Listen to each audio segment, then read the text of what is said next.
Welcome to the smartest people in the room. We are glad you are here, and just by showing up, you're already demonstrating your very own smarts. Today, I am pleased to present two women who have devoted their working lives to breaking barriers for themselves and others, as well as creating opportunities for artists to thrive and build sustainable music careers.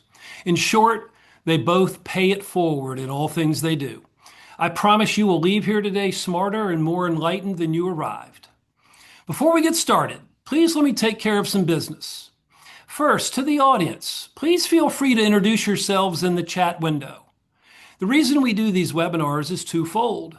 First, we want to showcase really smart people and the amazing work they do day to day in the music industry. But the second reason is a bit more nuanced.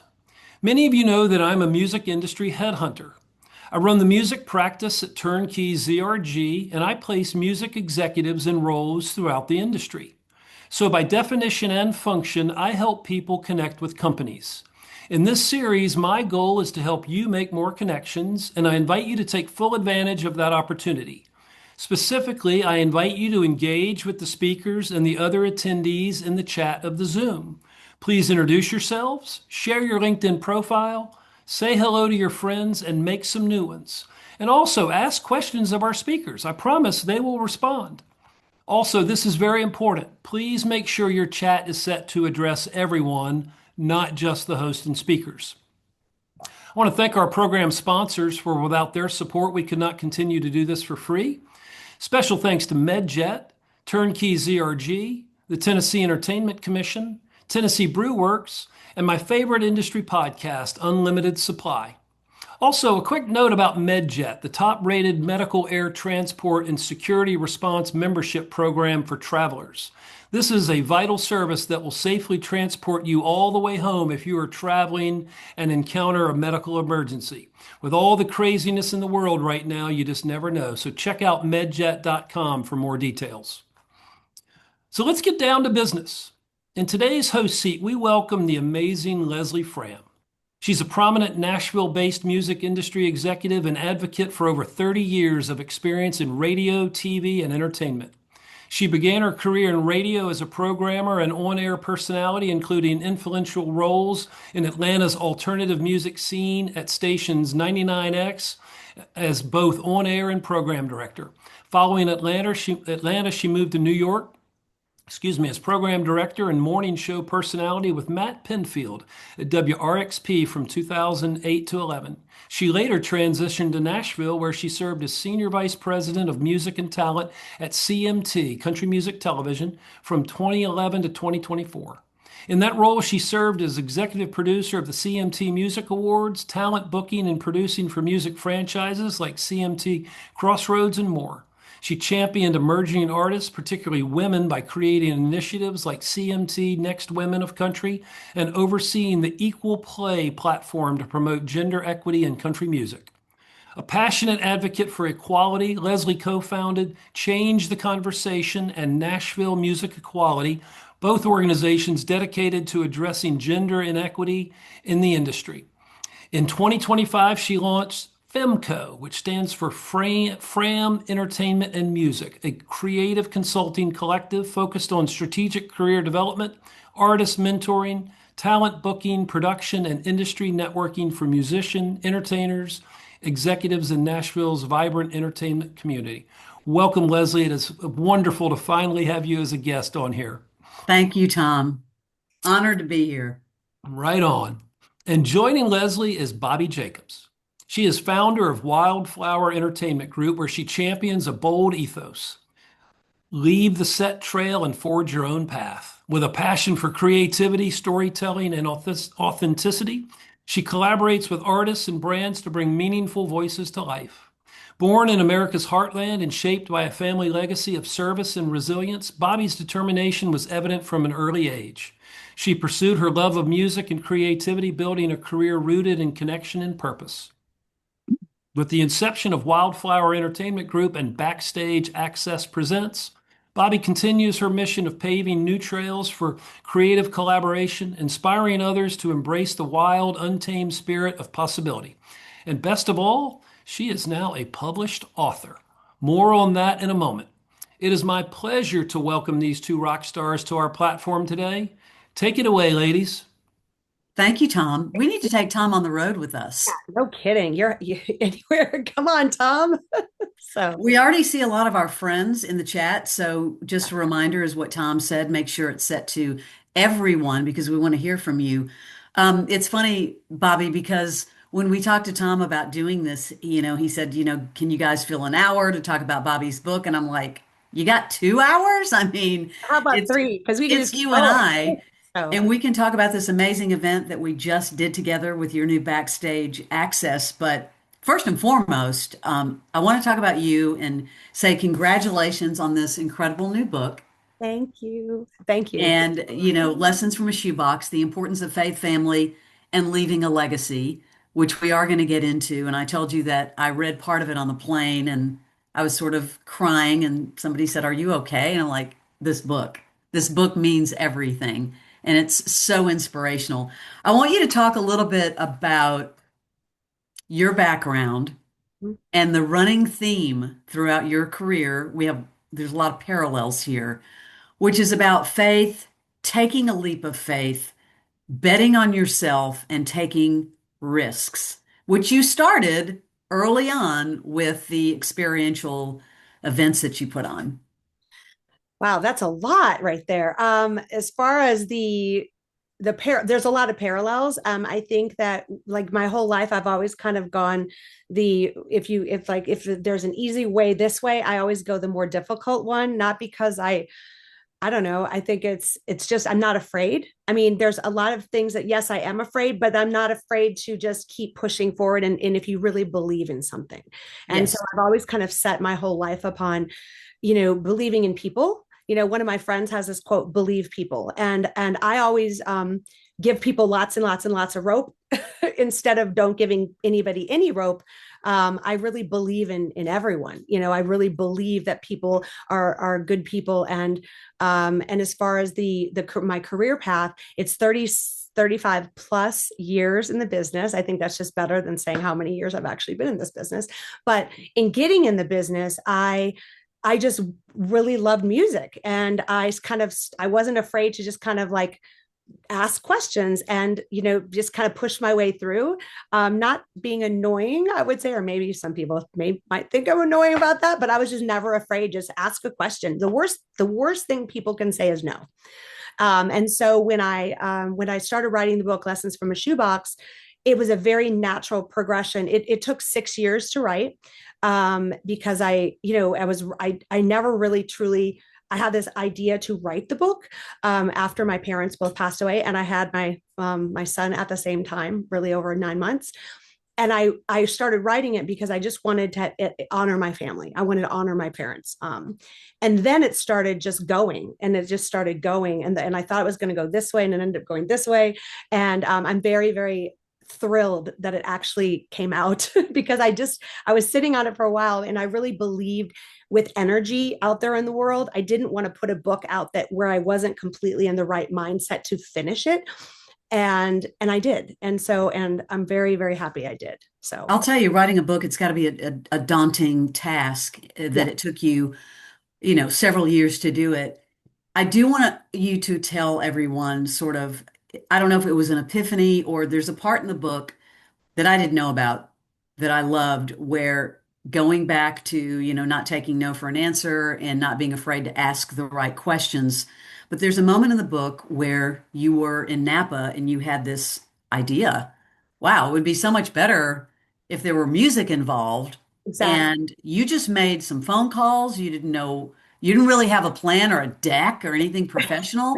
I want No. you to talk about that because that is so important because so many people get paralyzed. They might have a great idea, but they're like, how do I take that next step?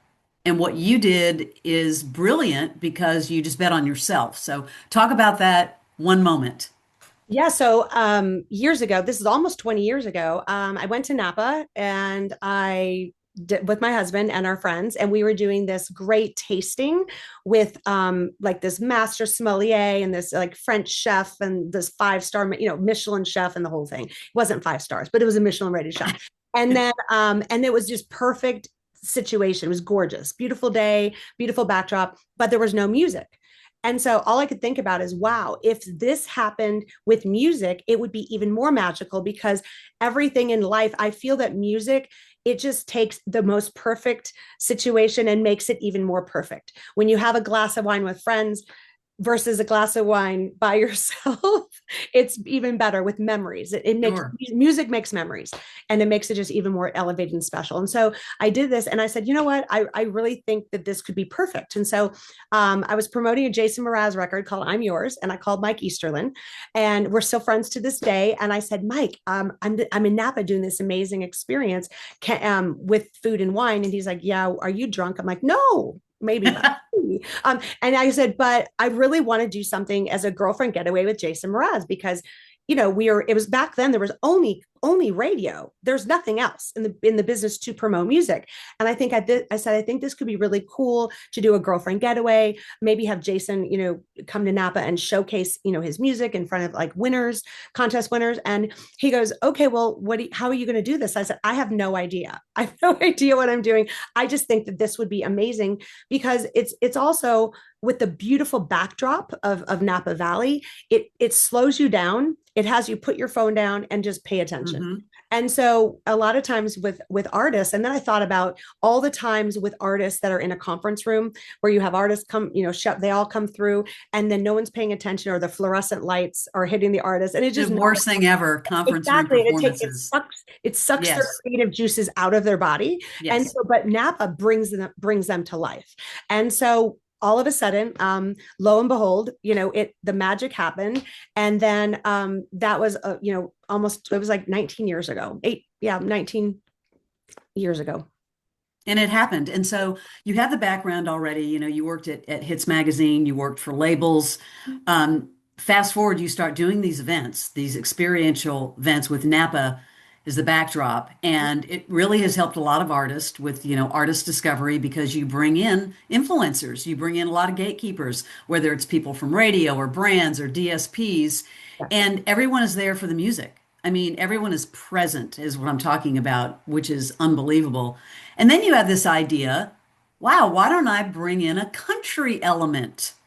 So fast forward, let's talk about when you and I met, because you had this brilliant idea to do Live in the Vineyard Goes Country. Yes. And so what and it's all going to filter back in about our relationship, Leslie. So I came I came to Nashville, and I sat in your office. I'm like, Leslie, I'm coming to town.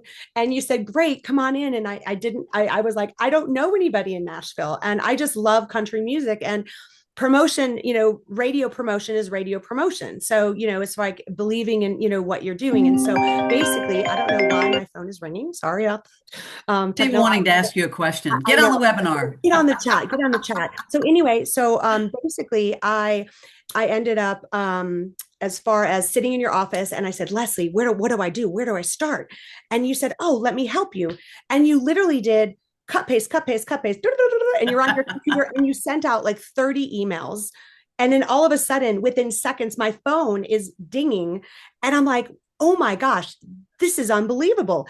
Country is where it's at. As far as they were open arms, people were like, That's welcome this with open community is arms. incredible. Yes. And it was amazing, because normally I went through the promotion Yes. department at record labels, but because of your relationships, I went through the marketing department. So these were brand new relationships with all of these people that I didn't know, but everyone was just so open and like, come on in. And then all of a sudden, lo and behold, this little artist named Carrie Underwood, the ladies at Universal Music at the time, they said, yeah, I think we can do this with Carrie. And I screamed, ran around my office. I didn't even, I was like, this is the greatest thing ever. And all of a sudden, it was, lo and behold, it was launched. Yes. And I love Nashville. I love country music. I love the people in Nashville, because it goes back to like believe people. All these people Yes. welcomed me, and now I have these long lasting friendships that have happened. Why is my phone just not stopping? I'm so sorry, everybody. I'm technologically challenged. That's And so okay. anyway, so lo and behold, though, this happened, and so now that was in 2018. and it's incredible. And I want everyone to hear this. Her first year doing the country version, Carrie Underwood, who was the biggest artist in the format, headlined. I mean, that says a lot, Bobby. So It was very, very congratulations. exciting. It was very Um, we exciting. share, a love of supporting artists and music discovery and also female artists because it's so hard for women in country music specifically, and you've really helped in that respect. But the through line in your book, Lessons from a Shoebox, The Importance of Faith, Family, and Leaving a Legacy, is all about women because you weave other women's stories throughout this book. And you told me something really cool the other day that I didn't know, that your husband was part of giving you the inspiration to do that. Yes, and the book was basically done a few years ago, and or 2 years ago actually. And so I read through it, but it didn't. I had him read it, and he said to me, he's like, Bobby, I know you're going to be very upset when I say this, or maybe you won't, but you believe in women and you're so supportive of women in the business, and you have so many, amazing relationships. You really need to make this book all about women because it's what you stand for. And so, because I think that that was in the back of my mind, it just didn't flow right. Yes. And so I went back to I basically pulled it apart and put it back together again. And so 2 more years went by. And so, and I'm like, okay, I just have to I'm going to get this done. And then it happened. And then all of a sudden it all came together, and it was just, I was like, okay, this is exactly what this is. And my husband, he's like amazing and so supportive of me. But he really was right. He was really right. That's what it was missing. It was missing that the flow and the stories and really focusing on women, because that's on a daily basis. That's what I do. Like as far as you being my mentor, and really following that path. Well, I do want to talk about the music portion of the book because there's a music element. But first, just so everyone knows, there really was a shoebox. And I Yes. think that story is incredible. Can you walk us through that story and finding that and the emotions of finding that and opening that? Yeah, so it starts off in the beginning of the book. It's basically sets the whole story up. And what happened was my dad passed away. He was 90 when he passed away. My mom was 20 years younger than my dad, and so my dad died of just he was just an old person. 90 is pretty old. And then my mom was 70 years old and she had Alzheimer's. And when I went to the nursing home to clean out her things, it was January 1st, she passed away. All she had left, like they literally were like, I didn't even get past the main desk. They handed me like a tiny little box. And I'm like, what is this? I was like taken aback by it. And they're like, this is your mom's things. And I went, wait, and I didn't even, I felt like I was literally going to throw up. And you're, sometimes, a lot of times in life, when you're caught off guard, you don't say what you feel, you just are frozen, and then you kind of like say, I'll process it later. Well, in my brain, I'm like, what is happening? And Sure. so I went to my car in Iowa and I sat there, and it was freezing outside. I just literally never had a panic attack in my life, but that was probably the closest to a panic attack that I've ever had. And I just I couldn't breathe. And I didn't even know. I'm like, what's in the box, You had no idea about this box. no, I had no idea that that's, I mean, I would go back and visit my parents, in the nursing home, but I didn't know, I mean, you just really don't pay attention to that. And so then I opened the box, which I'm not going to say what's in it, but yeah, at the end of the day, I realized that it doesn't, at that moment, I didn't realize it, but then in processing it for many, many years, it doesn't matter. It doesn't matter how many things you have. That's the Right. whole premise of the book. So. And I know we're not going to talk about what was in the box, but when you finally opened it, what were there memories going through your mind? What was going through your mind opening and seeing that this is a box that my mom left with a lot of her special belongings? Yeah, there was 4 items left. That was it. And so as far as like it was really funny because the things that were in the box, it really wasn't really much of anything. And so that's what was ironic to it, is you would think that there would be this and that, but and so you have your memories, you have you have all the memories and all the photos in your head, as well as just things that you end up, getting when people pass away or when people go into a nursing home. You end up going through their items and sorting through where my brother got this and I got that. And so, but really at the end of the day, it just doesn't matter. But that's what's really interesting about the book, is because I literally asked the same exact question to every single person that was interviewed. And it was amazing because at the end of the day, everyone came up with their stories, but everyone had the same outcome. It was unbelievable. The stories were unbelievable. Some of them were heartbreaking, some of them were joyful. And I do want to say, and I didn't realize this, that the release of the book coincided with what have been your mom's birthday. Did you plan that? Just was it coincidental? No, I always planned. I always said I'm going to release it on her birthday, like Right. April 26th, and she would have been 88 years old. And so I was like, you know what? I no matter what, I have to. It has to. It was kind of like it almost gave me a deadline where, like, okay, the book is going to come out this year, and it's going to come out April 26th, no matter what. And that's what happened, because I'm not going to wait another year. And but my mom, I just thought that that was just like such a great day, and she always loved her birthday, and I love birthdays, and so I thought that would be perfect. When you thought about writing a book, I don't know when that first thought came into your head, but was it always going to be about your family? How did you decide to tie in the shoebox Mhm. and lessons from the shoebox? Because it's beautiful.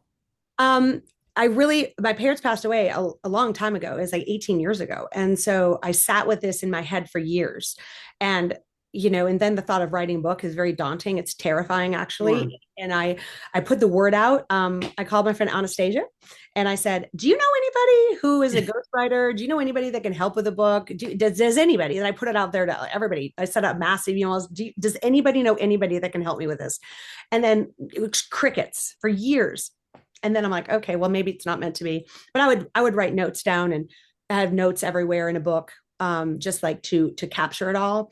And so then all of a sudden, lo and behold, like February or March of 2020, which before the world shut down, I had this woman named Alice call me, and she's like, "Hi, I'm a ghostwriter, and I can help you with this." I'm like, "Really?" And so we started talking, and she's like, when we would Zoom, and I would literally record myself on Zoom talking to Zoom and then send it to her. And then Oh, that's smart. Yeah, because for me, it's all in my head. I want to put it on paper. It's hard for me to sure. to paper. And so I literally would just record myself and say, this is my feelings, this is my thoughts. And I would start talking. And then she got on the phone with me and interviewed me about what I would do. And then she pulled things out of me that I was like, wow. And then I said to her, I go, I really want to make this. It's like a chicken. At the end of the day, it's a chicken soup for the soul, is my thought. Because I love chicken soup for the soul. When I was a kid, I read every single chicken soup for the soul. And I thought I wanted to make it about short stories because I have so many incredible people in my life that I'm blessed. They're so blessed that come in and out of my life that I just wanted to highlight. I wanted to highlight everyone. I mean, there's so many people everyone has a story and everyone's essential. And that's what you realize, that no matter if you're walking down the street, and you see people, like, they have a great story too. Everyone has a story. Everyone has a story, and everyone is essential and important to their life or their world or their family. And then as I started like interviewing people, and then I came up with these questions, it just started unfolding. And I have interviewed, I think, like over 250 people, but then I ended up pulling out, just for the first book, the first, I think 35, 40, 45 people. I love the comparison to Chicken Soup for the Soul, because your book is one of those books where you want to have it like by your bedside or whatever, because you can pick it back up and reread some things that are inspirational. Now let's get to the music portion, because I thought that was a brilliant idea. What made you want to, because you do support a lot of female artists, what made you want to bring in a music element to the book? Um, well, number one, I love. I mean, I'm in the music industry, and I Yes. love supporting women in the industry and independent artists. Especially because it's definitely taking a really big shift right now. And I was like, you know what, this would be really cool to just pick artists that are really close to myself and my family, and be able to have them write lyrics for each part. So there's 8 parts Yes. of the book, and I figured, okay, let's pull out some of these. And I sent the chapters to the different artists, and then they came out with the lyrics for the book. And so the hope is to eventually go into the studio and have them record the music.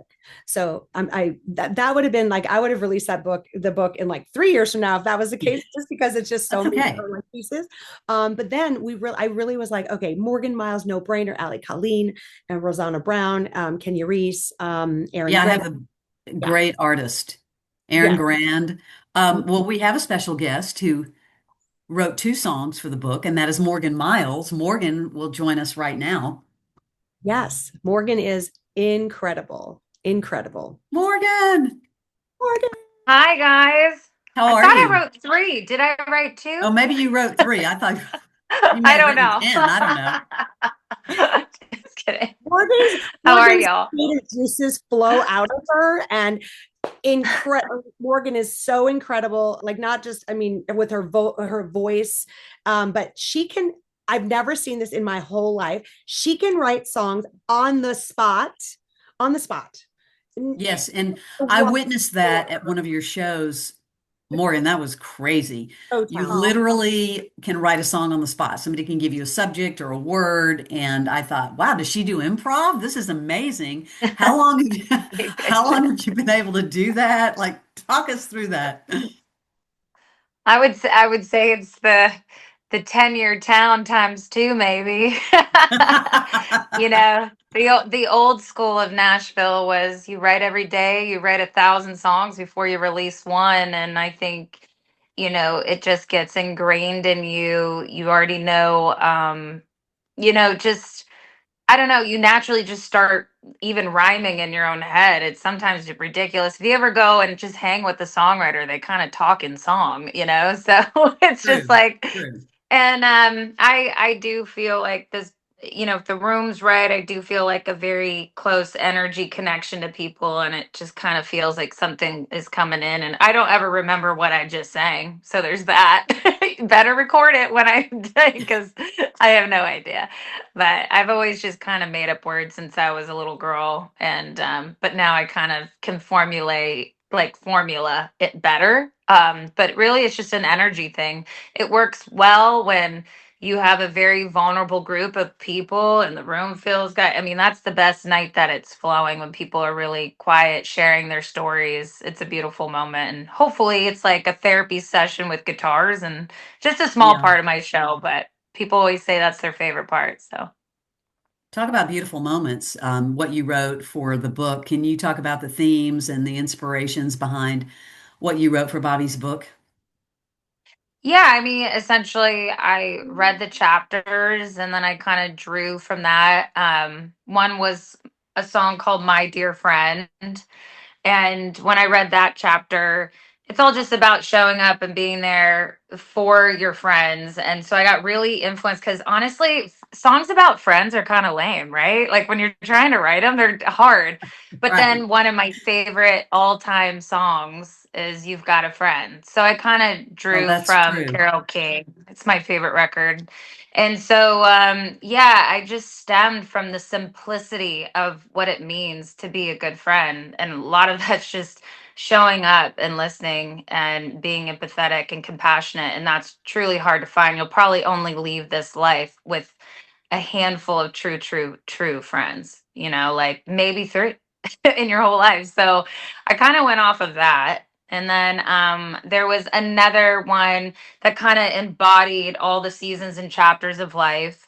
And that place I had Seasons of Grace. I wrote that. And I obviously, when you think of seasons, you think of chapters, and you're thinking of all the elements of fall and spring. Spring is rebirth, and winter can be kind of in an emotional state of depression. You can relate that or whatever. So it's kind of a song about the circle of life and embodying with grace, because when you find that grace to give yourself is when you start healing and you appreciating the deep depth of life and God and faith and what it truly means. You're no longer just praying.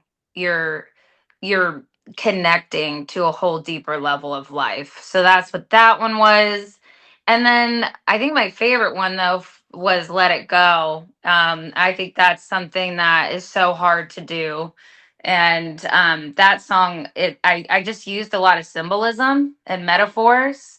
Um, that I hope it feels kind of like a Lori McKenna song, just very the things that you just try to let go, and it can be easier than we allow ourselves. And I think that's one of the things that I work on a lot, is trying to maybe let go of the certain things that have happened, because my life has taken a lot of different twists and turns and ups and downs, and you have to let it go and give it to God. And that's again another faith thing. So yeah, it was a lot of like you said, faith and life lessons, and it's something that you can pick up almost on the daily and have a morning coffee to it. Well, anyone that's followed your journey, Morgan, not only your music, but your story, and you definitely have gone through some traumatic things. And I felt like when I saw these songs, I was like, she's bringing in her own life experiences here. Is that true? Oh, absolutely. I mean, again, it's just connecting to humans. That's why I Yes. write songs. I try to go as deep into my soul, because at the end of the day, that's what I hope we don't lose with all the changes in the world, because deep down it's not just chat GBT lyrics or these songs being made in a minute. It's about taking the time of the therapy of the soul behind the song to connect with that other soul. And that's all wrapped in vulnerability. And music's supposed to be that strength to allow people to open up. And I hope that we don't lose that, because it's not just this simplistic process, it's this artistic format of honestly connecting and loving one another. Thank you for that. Yeah. So tell us something about Bobby Jacobs that we might not know about. And it could be fun, it could be inspirational, it could be, maybe some words of wisdom that she taught you. Like, spill the beans, Morgan Miles. We want to Oh hear. boy. I have so much, I feel like. I mean, I think one of the funniest things is her dog. Oh my God, Brutus. So, Brutus is this bulldog, and he's a mess. And he loves blondes because his mother is blonde. But when I come, I'm like his girlfriend. I've never seen this puppy, this big, big puppy run. But one night, we get Brutus outside. We had gone and played a show in a couple towns over, Colorado Spring, and we're trying to get Brutus to go to the bathroom at midnight. And it's the funniest thing. And then I said, Greg, you need to film this. This is too funny. So both of us are trying to pick up this puppy. He's only one. And Bobby's just laughing. She's not even helping me. And we're just laughing. The next day, I post this, and it like becomes this viral thing. So Bobby's like, that's it. Bulldogs and music, Morgan. You need more bulldog posts. There was this post that just kept on giving and giving. So there's always a Brutus moment of these two. Oh my gosh. Brutus and Bobby, they need their own series. I like Should that. be your next book, could be your children's book Mm. about Bobby and Brutus. So, well, Morgan, before we let you go, tell us what's going on with you. How can people find you on socials? You're an incredible artist. Let us know about that and what's new with you. Oh my gosh. Well, you can please follow me, Morgan Miles Live. That's on all the platforms and stuff. I'm currently, about a couple months ago, I just dropped my album called Laced, and I'm currently rolling out a movie. It's like a mini movie, and Oh, nice.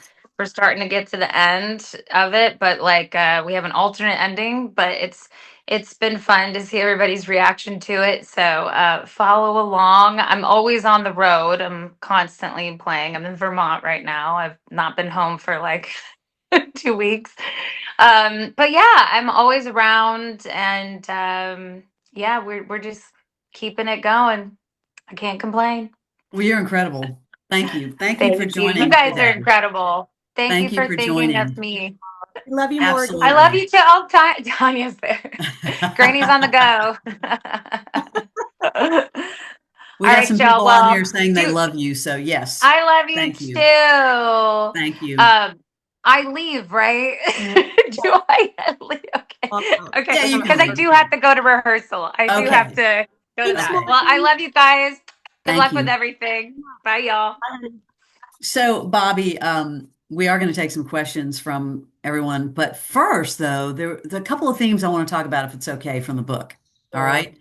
Um, I'm like, what are you going to I ask? love that you said everyone is important earlier because we both love hearing people's stories. But let's talk about the chapter determination and tenacity to succeed no matter what. And then bullied, not broken. A Ooh. story I didn't know about, but it is sort of a full circle story. So can you share that with everyone? Yes. So the in my life, it's like kind of funny because things happen in your life and good, bad, or indifferent, and you could hold on to that and make it work for you in the sense of bettering yourself and learning from experiences no matter what. And or you can have it suck you down to the bottom and pull you underwater. And so I was bullied like crazy in junior high, like choked, strangled, trash can put over my head, thrown in the showers. It was terrible. It was Threatened. yeah. Oh, but threatened my family's life. Right. My, the bully threatened my parents' life and said, if you tell anybody, then I'll kill them. Well, yeah, I'm like 12, or 13 years old. I didn't know. You don't know. You're a kid. And this happened for 2 years, and it always would happen in gym class when you had to change in the locker room. And, Mm. everyone would stand by and just watch it happen because they were terrified because the bully would tell them, if you help her, we will bully you. And everyone was terrified of this person. And so, then by the grace of God, but I didn't know how I went home from school after my 8th grade, and a hate note fell out of my book from this person, and my mom found it and she confronted me, and I was terrified because I really thought that they were going to kill my parents. So and so I told her what happened, and I started sobbing. She was sobbing. She called my dad. He like lost his mind. He's like, what are you talking about? How long has this been happening? And then I transferred schools, literally, like that was like on a whatever day. It was a Friday. Unbelievable. On a Monday we went to Cedar Rapids, Iowa, which because I lived in the middle of nowhere, and so we drove to Cedar Rapids, and I ended up um, going to this new school, and it was great. Ironically, right freshman year in high school, there was an electrical outage in the school while I was in gym class, and that's what always happened. They turned the lights off and then jumped on me, and it happened, and I thought, I was like, what is going on? And it was just because the electricity went out, nothing happened, but so everything Sure. was great. I went to this school, and but what happened because of it, bringing it, I always believe in the underdog because I was the underdog. And so, and I always believe in, just I want to just I going want to against lift people up. Yes. lifting people up and being a positive influence to people, and always seeing the glass full, not even half full. I see it all the way full, just because that of those things that happened to me. I don't know why God chose me to have that happen to me. I wouldn't wish it on anyone. But then everything happens for a reason, and they things shape you for who you are, and you don't know why it happens when it happens or why it happens.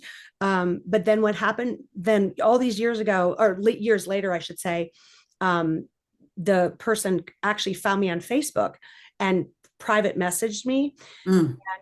basically apologized, and then gave me the number of their cell phone, and we talked on the phone, and then we actually, I know this is wild to people, but we actually had breakfast a couple years ago in person, and it was the first time I saw this person as an adult. I mean, and then we realized it just, like, they were going through a lot at that time, and I just happened to be, unfortunately, the person that it was taken out on, and they apologized, and we're not friends, but that's okay. I just, you know what I mean? It was closure.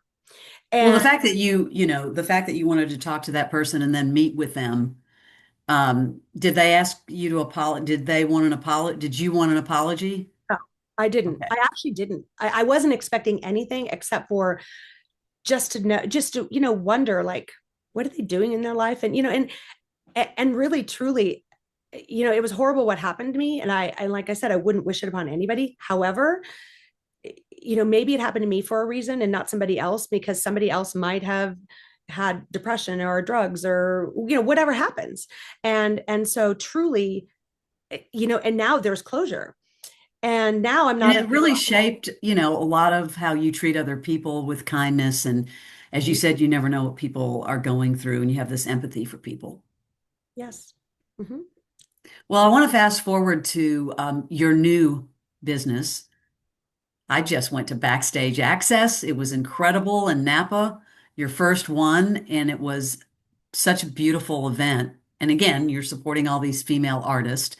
And Wildflower Entertainment, which is your new company. Do you want to talk a little bit about that? And then we can talk about the event we did together. Yeah. So Wildflower was launched, like a year and a half ago. And it truly like it was taking everything over, my whole career and kind of putting it in, into under one umbrella. And the focus is, building artist careers, promotion, marketing, artist development, sync, all these things that I've done in different lanes across, the business, but really pulling the most incredible team together, like ever, like phenomenal people, unbelievable people. And so I just am blown away every day by the fact I literally pray every day and I thank God every day for all the people in my life every day. And I really couldn't do it without them. A lot of people are always like giving me praise, but I can't do what I do without the people that are in my world. And specifically, Tiffany and Callie and Christy and Sam are just, incredible, and always there, for me and bringing my ideas and my crazy thoughts to life. And then Backstage Access Presents is the experiential arm of events under Wildflower.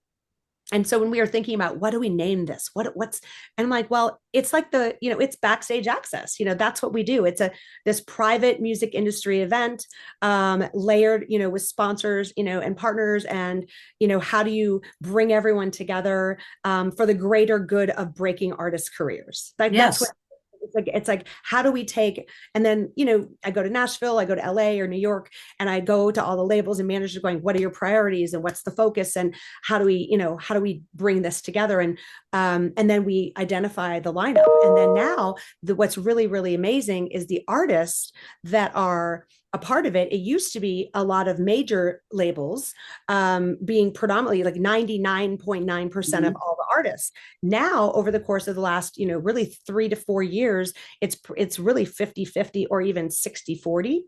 And really to see these artists and to give them, each of them, a spotlight to Mhm. showcase in front of talent buyers and programmers and supervisors and DSPs is just really incredible, because I believe in all of them. It's like, and not everyone is like, the timing is kind of like Right. everything, but really it's really incredible to give all of these artists that platform and to have them shine. Which you That do. And I'm really grateful for you including me last year and this year. We did a great event with some female artists. yes, And one of the things I loved about the event that we did this year, we started out with a simple conversation, yes, which is tell us your superpower. exactly. And there was silence, I have to admit, for the first minute because women really don't like to talk about themselves or give themselves any sort of credit or brag about themselves. Many women are meant to feel, very small. And so it was shocking at first, but then it started to open up and people were shouting out whatever their superpower was. And hey, your superpower can be you're a mom or you're an encourager or you're a great listener or whatever. And then the room really sort of came together and then we had like 11 women showcase, which was incredible. So thank you for that. Oh no, it was amazing. And Leslie, I mean, you're my mentor. You're in the book. You're my mentor. And if I think about, you know, how important you are to me and to so many people in the industry. When you and I came up with this idea a couple years ago, it was like small, there's like maybe 30 people in the room, 40 people in the room. And then those people from that event said, this was my favorite part of the event. It was so intimate and it's so incredible. And then each artist performed one song and we did a quick Q&A. Then all of a sudden this year it's like I was like 120 people show up. Yes. And it's not just about only being women, but the men, Yes. were in the room and they're like, this is great. And The so men who lift up the women. It was fantastic. exactly. And it was really great to have, women be there and support each other and really be open with it. And now, that was called what, Wine, Women and Song. You came up with that name. I did not. And so then now it's kind of like, where do we go from here? Sure. And do we take it on the road? do something, in Yeah. Nashville or somewhere else. But I really thought it was a great platform for everyone, no matter how big of an artist or how small of an artist, they're developing artist you are. We gave everyone, their, a That platform. opportunity. It's that amazing opportunity. So I do want people to, go to the chat where it says to everyone, if you have any questions, I'm monitoring the chat right now. And by the way, thank you. We have a lot of friends that are on the chat. If you have a question for Bobbii or about Bobbie's new book, please, ask us right now in the chat, and we're going to keep talking about the book. What lessons do you feel like people will take away from this book that you're hoping that readers will take away? Because I feel like there's a lot of life lessons, but I specifically wanted to ask you that. I think that believing in yourself is one of the lessons. I think treating everyone like you want to be treated. It's like funny. It's kind of cliche in a way, because Sure. every day people say live life to the fullest, or live the day like it's your last. That's true, because you just don't know. But also, like, taking it one step further, like just being kind to people. Like it's A like simple act of kindness. it Exactly. really is. I mean, I Yes. know it's Yes. cliche, but it's true. I mean, I always, when I walk through airports, because I travel all the time, and I look at people, I try to make eye contact and smile at people.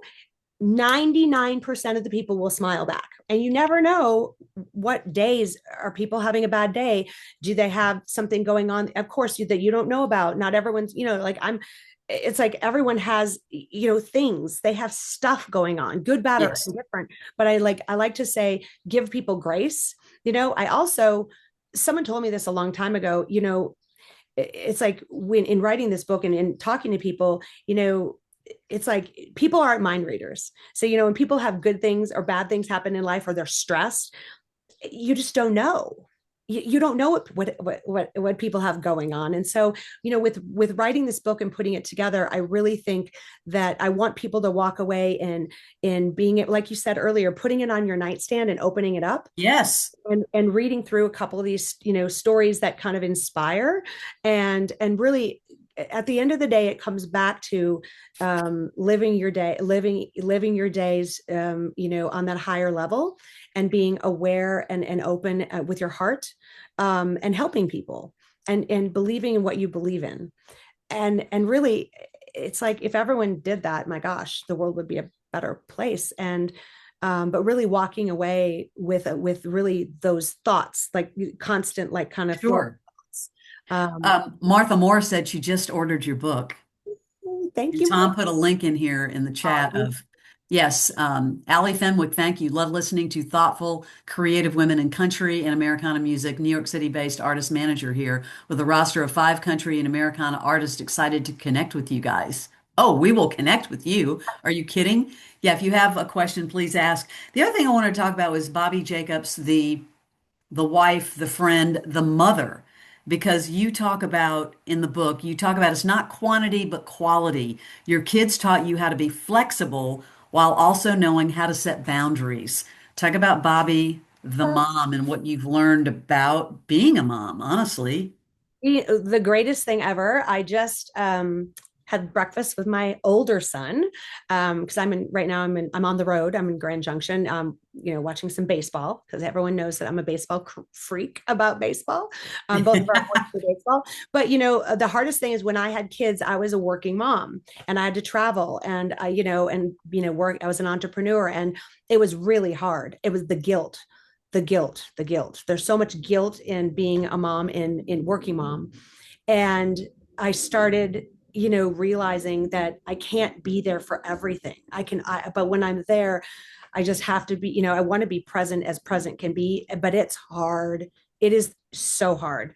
And I had a lot of people judge me, and a lot of people are like, talk smack, about, oh, well, you're never here, or why are you traveling, or and I said, well, when I'm home, I want to, I'm put on my mom hat, or and mom at home. And when the kids are really, really little, you just try to be the best person you can be. And I'm not perfect, and I wish there would have been, more times I could have not traveled, or had to do what I had to do. But in the end, I look at my kids, and or our kids, I should say. My husband is the greatest supporting husband like ever. He's in the book. And but our kids are great kids. They're great humans. And Grady, our younger son, he came to Backstage Access in Napa, and he hasn't been since he was like 5 years old. And he came in, he's like, Mom, this is amazing. And he's like, but I talked to so many people. I talked more than I've ever talked in my life.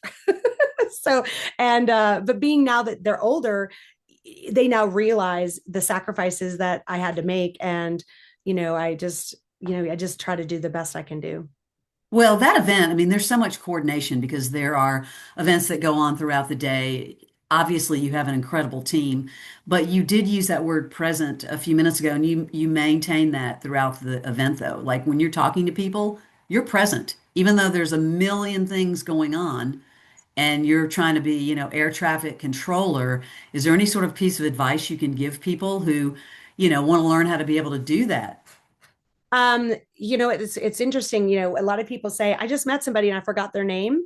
And some people have a knack for it, some people don't. But I don't think anybody really has a knack for it. You have to kind of build it into your psyche, as to how to remember things and how to really laser focus and listen. Being a listener is one of the hardest things, but it's one of the most satisfying things you could ever do, is be a good listener. And it's hard because you have a lot going on. I have a lot going on in my head all the time, and being distracted, especially now in today's world, is very hard. But really, I would say that when I go to a convention, one of the reasons why I've always hated conventions is because people look at you and they look past you to go to the next person. Yes. And that's Yes. why when this concept Backstage Access was created, it's created to have quality conversations and quality music and quality time with people. And it's really nobody looks past the person No. to the other. Everyone collaborates together. Everyone is like, oh, come on over in this conversation. Hey, come on over. Come on, Erica. Come on, Tanya. Come on, Leslie. Let's all get together and let's talk. Like, not just being like segregated, in like a one-on-one conversation, and bringing the artists together. Like, that's a really great thing about Backstage Access, is the artists step off the stage into the crowd, hang out with Mhm. everybody, and then the industry people hang out the whole time, and then the artists Yes. go to the other artists events, and all the artists support the artists, whether you're on one record label or another, or you're an independent artist. A lot of artists are like, hey, can you tour with me, or I have an opening spot over here, or hey, It let's happens. do a co-write. And but that's the magic. and Hmm. and and it's really about not being able to focus on people and have those quality conversations and those listening. And I think that's one of my superpowers, and I'm bringing it back to superpower. It's when you asked me that question, or when it was asked of me, I didn't know. I was like, but collaborating and bringing people together, Yes. I love that. There's nothing more satisfying than when I say, "Oh, wait, Leslie's thinking about this concept. Oh, so and so's thinking. Let's bring those people together." And then I slowly step out of the room and watch that magic happen. Well, I do want to ask what's next for Backstage Access or for your company, and then we'll talk about how people can find you because you're doing a lot of interesting things. And Yeah. again, we both help artists, male and female artists. We both specifically want to help females because it's very hard to find a stage to play on. It's very hard to get paid. It's very hard to just get recognized, and we both do that. So please talk about how, people can find you, but also what's next because you do have another event this year. Yes. So basically, with Backstage Access, we have a Heartland event coming up, and we're working on that now. And Heartland is it's basically Backstage Access presents, and then it's Napa Valley, and then it's in Napa, and then it's Summit in Colorado, and it's Heartland in the middle, in the Midwest, and all of those aspects I wanted to say, they all have a charitable component to them. So last year, Heartland raised over $100,000 for charity in mental health and suicide hotline for ranchers and farmers in the Midwest. And then in Napa, we had Mentis, which is mental health in the Napa Valley. And then as far as coming up, Summit is going to be a charitable, but we don't know what charity it will be yet. But we always are very charitably focused, to the potential local charities in the communities. But Summit is going to be coming up in September in the mountains in Colorado. Nice. And then Heartland, we're working on dates and location. It will be in Iowa, and so it's probably going to be late August. And can people find this out on, do you have a website? BackstageAccessPresents.com, or if you go to Wildflower and then you click at the top to Backstage Access, it'll direct you right through. And Allie's asking, how can we pitch artists for these incredible events? Definitely go to info at Backstage Access, and there'll be a button to click, and then you fill that out, and it goes directly to myself and the team. Oh, and of course, Tom is putting all of that in the chat, which is amazing. And people can follow you on Instagram personally, Bobbii Jacobs Music, correct? That's it. Yes. Yep. And Bobby I J. am Leslie Fram one. And you and I, of course, we do a lot of collab posts together. Do a lot of lab. We do a lot of collab posts together. Mostly And stressful, really And stressful. thank you. We got a note here. Darice, oh, hi there. As a female founder and CEO of a publishing company, record touring label, and film company focusing on documentaries of female recording artists, I find listening to these ladies motivating as we all hit those glass ceilings and share that commonality in the business. So thank you for that. We're all about that. Yeah, definitely. Any final words you want to talk about as far as the book? Again, I'm going to hold this book up because it's a Wow. great book to give as a gift, by the way. Mother's Right Day. to anyone, girlfriend gift or anyone, but it's incredible. Yes. You know what? It was to do it. It took a lot to to actually be able to put it out. And if anybody knows what Jenna Bush or Reese Witherspoon, definitely connect me because I would love to get to them. I'm half sarcastic, half kidding, half serious about that. But my goal was to put it out. My goal was to put it out in my parents' honor, but have it be like sustainable and have it be evergreen so it can be picked up or put down at any time. Sure. But really, I would say, it's really, it hits you. Like I've had people, I think every person that has read the book has cried, but Yes. not crying sad tears, but crying just because it hits a chord. Like people pass away, and that's sad no matter who it is. I just happen to have it be a 1-2 punch with having my youngest child and having my parents die all at the same time, which was not fun. But And I you just, said you did tell me a story earlier about someone that it really affected and they reached out to you after they read the book. yes, my friend Erica, who's actually on here, Erica said one of her friends picked up the book and was just absolutely blown away, and said it changed her and of what she's going through in her life right now. And it absolutely like affected her in the sense of having her think about life lessons differently. And like wow. Sure. And I'm not all about making people cry, but sometimes I actually had my husband's cousin Jason, he's like, I need a good cry. My therapist says I need a good cry. I think this will hit a chord because of what I've gone through in my life. And I said, great, we'll read it privately. Don't You read it in know, a you place. need to give a shout out to your brother. And I met your brother at Yes. Backstage Access. He's in the book. He and I had some good conversations. Hilarious. Oh my gosh, my brother is hilarious. He is the funniest person you'll ever meet. And he is super, he's from Iowa, born and raised, never gonna leave. And he's my little big brother because he's like 6'4", and I don't He's know. tall, yes. I wish that I had that height. But my brother has great stories. And I basically said, I'm really sorry. I'm not going to have your stories, but I'm going to I'll have you for the next, if there's ever a next book, I'm going to put you in there, but I'm going to take some of your stories and we're going to go through and adapt Sure. them so I can still keep them in the book. But my brother's awesome. If you ever want to go antiquing, he's your guy. He's a picker in his spare time, and that's his passion, is antiquing. So Bobbii, this was incredible. We could have talked another 2 hours, but thank you. And I do want to encourage people to pick this book up, Lessons from a Shoebox. It's incredible. And thanks to everyone that joined. We really thank appreciate you. all of our friends that came on and all the words of encouragement. Thank you guys so much. Tom Truitt, thank you. Thank you, Tom. And Leslie, you're just incredible. And I love you so much. Thank you. Thank Thank you. you. I love you. Bobbii, you took the words right out of my mouth. She's one of my mentors and heroes. Leslie, you do so much for so many. Every Thank single you. person in this chat was echoing that same thing. We are lucky to be in your constellation. So Thank thanks. you. For all I'm of us. Yes. grateful. Love you I so live Bobbii, much. in gratitude. Thank you.